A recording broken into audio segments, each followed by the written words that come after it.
Les cheveux c'est un enfer, des mèches qui vont de partout, des traits qui vont dans tous les sens. Dès qu'on essaye de les refaire nous-mêmes, c'est explosé. Bref, dans cette vidéo je vais te montrer tout ce qui fait qu'aujourd'hui je suis capable de faire des cheveux comme ce que tu vois actuellement à l'écran, littéralement toutes mes connaissances. Et normalement si je fais bien mon taf, à la fin de la vidéo les cheveux n'auront plus du tout de secret pour toi. La raison pour laquelle t'es sûrement actuellement en train de galérer un maximum sur les cheveux et que tout se casse la gueule quand tu essaies de les refaire, c'est que tu te focalises justement sur les cheveux. Dès que tu commences et que tu vois tous ces dessins de fous, le premier truc que tu as envie de faire, c'est forcément de refaire toutes ces coiffures hyper stylées à tous tes persos. En plus, en général, quand tu recopies ça, tu le fais même pas de manière logique, juste tu recopies une mèche parce que t'as vu que la mèche elle était là sur la ref, tu vois. Et forcément, pas besoin de préciser que c'est un peu gaze en général. Pour preuve, je te montre ce que je faisais à l'époque, moi c'est une catastrophe. Donc aujourd'hui, je vais te parler de deux choses hyper importantes sur lesquelles tu dois te focaliser en priorité avant de te jeter dans le grand bain. La première chose, c'est la hairline. Et comment savoir où placer cette fameuse hairline? Eh ben, on va dire qu'il y a une technique qui existe. Est-ce que tu vois la distance là ici entre les sourcils et ton nez?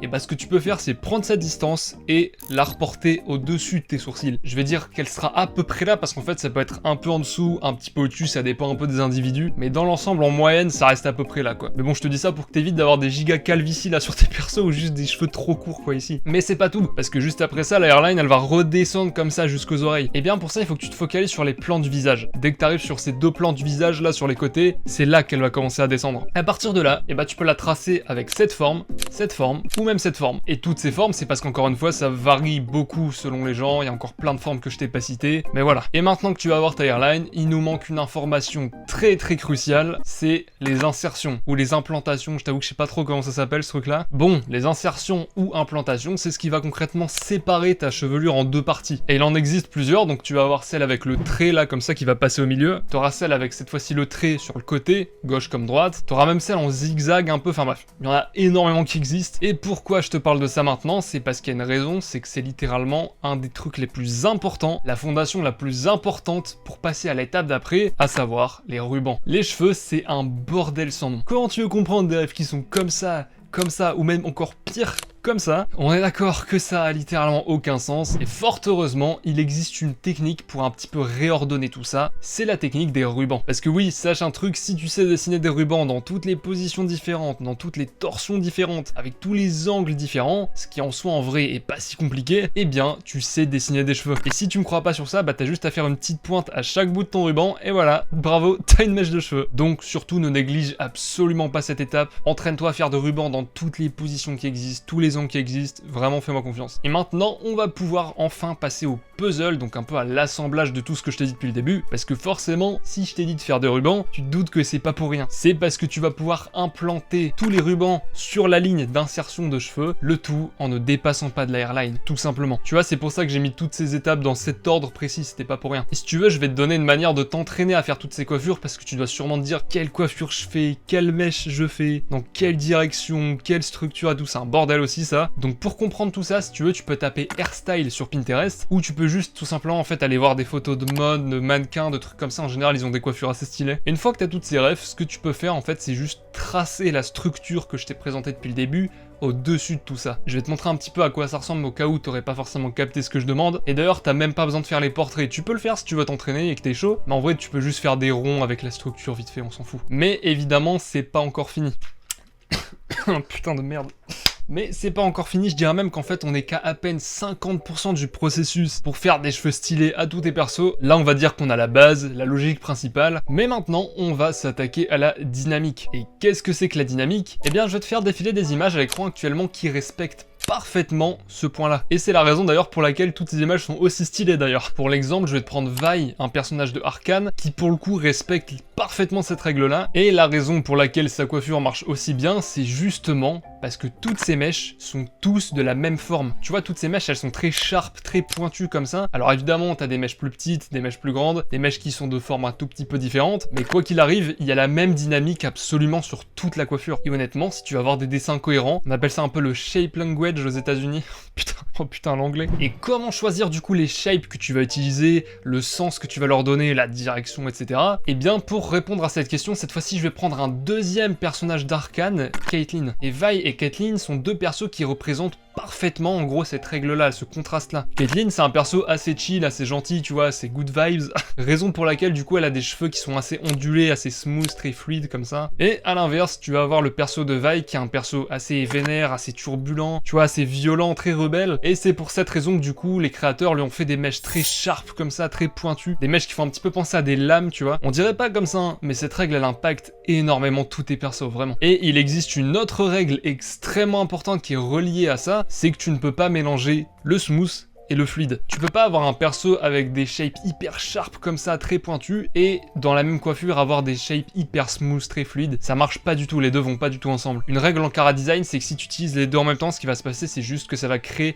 une incohérence visuelle, et donc ça sera pas ouf à regarder quoi. Bon, bravo, maintenant tu sais faire des croquis de cheveux hyper cohérents, avec des coiffures très stylées, et des shapes encore plus stylées. Mais maintenant, on va pouvoir passer à la partie que je pense tout le monde attend depuis le début, c'est la partie rendering. Et même si au premier abord, ça paraît insurmontable, tu vois, c'est trop compliqué à faire, eh bien sache que c'est la partie qui est de très loin la plus simple de toute la vidéo. Vraiment, je te le dis, le plus dur est derrière toi là. Les questions que je me posais beaucoup au début, c'était où je place mes reflets, dans quelle position, quelles formes auront mes reflets. Idem pour les ombres, hein, d'ailleurs, hein, je savais pas où les foutre non plus. Et pour savoir tout ça, je vais pouvoir diviser le rendering en deux catégories. En gros, deux étapes qui, quand elles seront ensemble regroupées, vont donner des renderings de coiffure très stylés. La première, c'est la technique de la serviette. Oui, je vais essayer après les rubans à la serviette, voilà, j'ai pas trouvé mieux. Concrètement, la technique de la serviette consiste à dire qu'il y a trois parties de cheveux. Donc une partie en arrière, une partie au milieu et du coup forcément une partie devant. Partie de devant qui est souvent d'ailleurs représentée par une frange comme ça dans certains dessins. Chaque partie représente une serviette et en gros c'est comme si tu avais trois serviettes qui étaient accrochées au point d'insertion, donc à la ligne d'insertion de cheveux et qui du coup subissaient la gravité. Et le fait de comprendre parfaitement ces trois parties, c'est primordial pour gérer le rendering de tes cheveux. C'est vraiment l'étape 0 avant tout. Pour te prouver ça, je vais te mettre actuellement à l'écran des renderings que j'ai fait où j'utilise que cette technique. La règle elle consiste juste à dire qu'en gros dès que tu as une serviette qui passe comme ça ou qui passe sur le côté comme ça, la partie qui sera dirigée vers l'intérieur du visage, il faut l'assombrir. C'est juste ça. Assombrir les parties qui sont dirigées vers l'intérieur, donc qui vont subir de l'ombre. C'est un peu le premier pas pour créer une espèce d'effet de profondeur dans tes coiffures, qu'on ait vraiment l'impression que ce soit un truc qui soit posé sur le visage, une perruque qui ait du volume quoi. Et là où la technique des rubans va être extrêmement importante, surtout en rendering, c'est que tu peux la combiner avec la technique des serviettes. Comment? Eh bien tout simplement en remplaçant ces serviettes par des rubans. Comme si en gros t'avais mis des coups de ciseaux dans les serviettes, que t'avais fait des bandes comme ça dans les serviettes. Et encore une fois, je vais te remontrer à l'écran des renderings que j'ai fait en utilisant ces deux simples règles. Et tu constates que ça marche déjà bien. En fait, le seul truc qui va changer ici, c'est juste que tu auras de nouvelles ombres qui vont apparaître, qui vont représenter les ombres des rubans qui vont se chevaucher comme ça les uns sur les autres. Et forcément des trous aussi qui vont apparaître parce que entre les rubans, t'as du vide, hein, forcément. Et maintenant que t'as compris ces deux règles très simples, on va pouvoir passer au vrai rendering cette fois-ci. Pour ça, il y a une règle qui peut littéralement changer la donne, c'est la règle de l'ondulation. Cette règle elle est très conne, mais quand tu l'apprends, vraiment ça fait toute la différence. Et je vais t'expliquer en quoi ça consiste, c'est très simple, parce que les deux étapes d'avant c'était plutôt pour placer la partie ombre, et là maintenant forcément ça sera pour te présenter la partie lumière. Et pour ça, retiens juste qu'à chaque fois qu'il y a une ondulation, donc une courbe, eh bien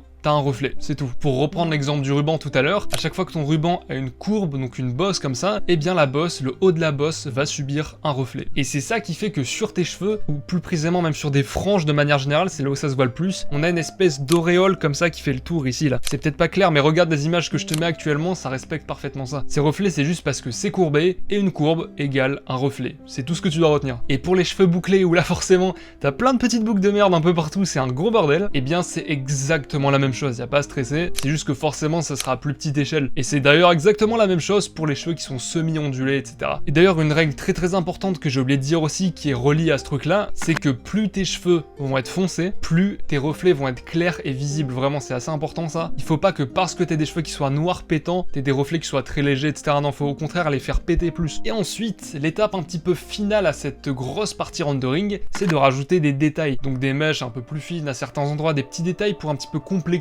le rendering. Et comment faire ça? Eh bien tu peux notamment rajouter des petites mèches, tu prends un brush, tu mets un genre 3-4 pixels, pas plus, et tu peux rajouter des petites mèches un peu partout, foncées, claires, etc. pour que ça reste assez cohérent. Et justement, le fait d'alterner entre des grosses mèches, des mèches moyennes et des plus petites mèches, eh bien ça va créer une espèce de cohérence très cool à regarder sur tes cheveux. Et d'ailleurs je le précise, hein, mais pour la partie reflet, dès que tu as une ombre, c'est-à-dire une mèche qui chevauche une autre mèche qui va créer du coup une espèce d'ombre, eh bien il n'y a pas de reflet à cet endroit-là, même si c'est ondulé. Enfin bref, je te félicite, désormais tu sais faire des cheveux complets avec un rendering très cool, voilà, t'as la totale. Donc pour t'entraîner, je vais pas le rejustifier à chaque fois, va prendre des rêves de Pinterest et puis bourrine, essaye d'en faire un maximum jusqu'à ce que tu comprennes. Mais évidemment, tu sais dessiner des cheveux maintenant, c'est cool, mais à ton avis sur quoi sont posés les cheveux? Eh bien ils sont posés sur la tête, et pour savoir faire la tête, si tu veux, de manière aussi simple que je t'ai appris à faire les cheveux, tu peux aller cliquer sur cette vidéo, voilà, c'est cool, ça va t'apprendre à dessiner le visage correctement, etc. pour que tu aies toutes les bases nécessaires. Enfin bref, j'espère que cette vidéo t'a plu, il y a énormément de personnes qui sont pas abonnées, donc n'hésite pas à t'abonner pour le soutien, ça fait vraiment plaisir. Et sur ce, je te dis à la prochaine pour une nouvelle vidéo, allez zoubis.